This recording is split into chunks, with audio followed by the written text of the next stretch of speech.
Hi everybody, this is Alchemist2, and I'm back again with another book review. Actually, I finished Toothiana not too much longer after I had read E. Aster Bunnymund. It actually took me a day to finish both of these, and I have to say that this one is the best of all of his Rise of the Guardians books so far. He was supposed to write one about Jack Frost, but unfortunately, I don't think he ever had the time to do it or got around to writing it. But the best depiction that we have of Jack's life is in Rise of the Guardians itself, and I think it tells the tale quite perfectly, and it's absolutely incredible. Now, I know a certain friend of mine would absolutely love Toothiana and the Kingdom of High Punjab. What do they call it? Excuse me. I'm gonna read this right. No.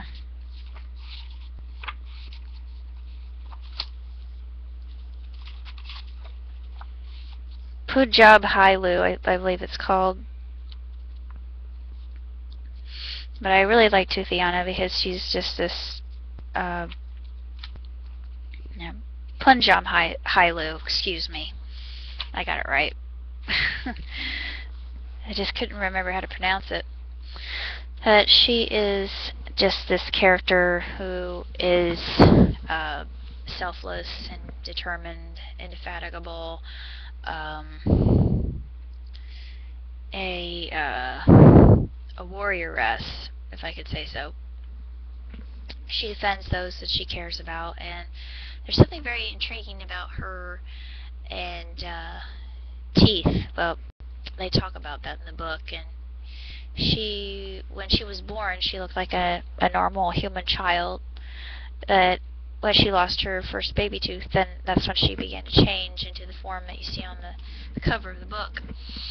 But it's sad what happens to her parents, and it's very tragic. But it's like this is probably the darkest of the Rise of the Guardians books, because Pitch returns again, and you have all the Guardians together, and it's another epic battle. You see a different side of Pitch in this one, which I really liked. I thought it was interesting to get a different kind of glance at a different kind of glance at his character, rather than just the outer shell or the ominous nature of him. And it talks about his past during the Golden Age, when he was good and when he did good. And then you have another character making herself known, and that would be Mother Nature. There's a little something very intriguing about her as well, but I won't go into that because it's a spoiler, and I don't like to spoil books. This book is also very small in the way that it's written, but it's just absolutely incredible in the way it's done. I mean, Joyce really has this phenomenal ability to pull his readers into his books, and I love the illustrations. And I'm going to see if I can find Toothiana for a friend of mine, because I know she probably is curious about what she looks like. I just think that this is probably the best depiction of her. She's just absolutely gorgeous, but she's also fierce, and to be respected, because she can fight, and she can fight very well, and she also possesses an ability that makes her absolutely fantastic. And I won't say what that is, but a certain friend of mine out there who is obsessed with the Tooth Fairy, I know that she would absolutely adore this, so that's why I mentioned that, and that's why I wanted to show the illustration, just to give her a depiction of what Joyce sees her as. And I actually like this depiction of her so much better, because it's just, to me, it seems more accurate, and having her with the ability of hummingbird wings to give her flight that would exceed the flight of any other natural creature just is all logical. As far as the books are concerned, again, 2 thumbs and 5 stars. It's just a exemplary book, and the whole series itself is just absolutely mystical and magical in the way that it is written.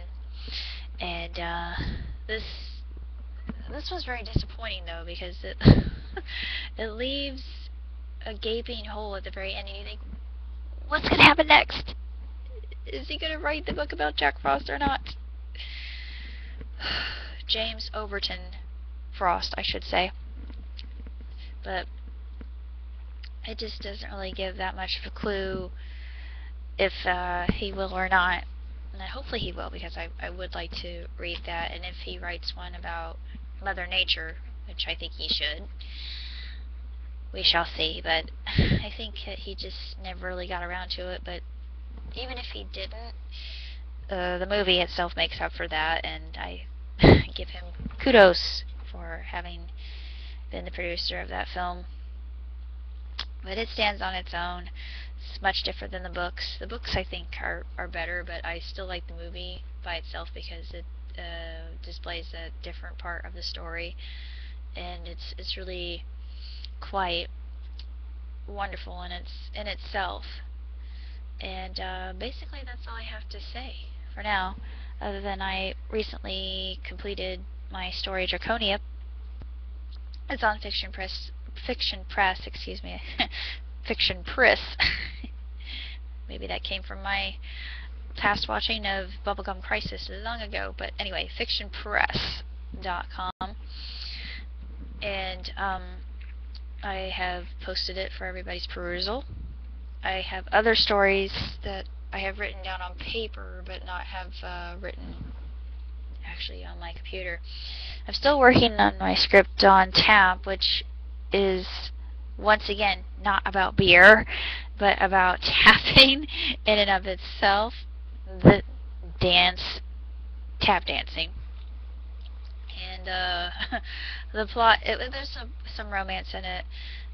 So it's kind of a romantic comedy. It's more of becoming a star in one's own right, and coming into stardom, and not letting stardom twist you and make you into an entirely different person. She doesn't let it affect her, and neither does my other character. But I haven't really gotten that far, so I'm still working on tap. But once I finish it, I think I'll be very pleased with it. I did really enjoy writing Draconia. I think it was a very satisfactory experience, and I'm really pleased at how it turned out. I wrote an add-on to Andara with Regina, my quantum jumper, and I'm really hoping that the whole series that I wrote was about 32 different stories from different characters' points of view from different planets, and when she jumps to different worlds and visits these people through her ability to leap through space-time, I thought this would be a great way to introduce people to time travel and stories, and it's what I consider my magnum opus, and I'm hoping that I can get it published someday. I don't have any rhyme or reason to the actual stories themselves, and there should be some chronological order to it. I tried to do that. I should have done it when I was writing this stupid thing, but I don't know why I didn't do it. I just didn't do it. It's just a mishmash of every single solitary thing in every direction that anyone could ever possibly imagine, but unfortunately this is the way my mind works, and I have a million ideas at once, and keeping them all separate. That's why I have note paper to do so. That's pretty much what I'm up to, other than I'm in a class right now called Grief and Loss. It's an online class, and it's really easy. It's nothing I haven't experienced before or read about. I'm very familiar with the material, and the second thing I'm doing is EKG, which I'm going to have to emboss, embed, and etch all those rhythms into my brain. They're going to go into my sulci, and they're going to literally be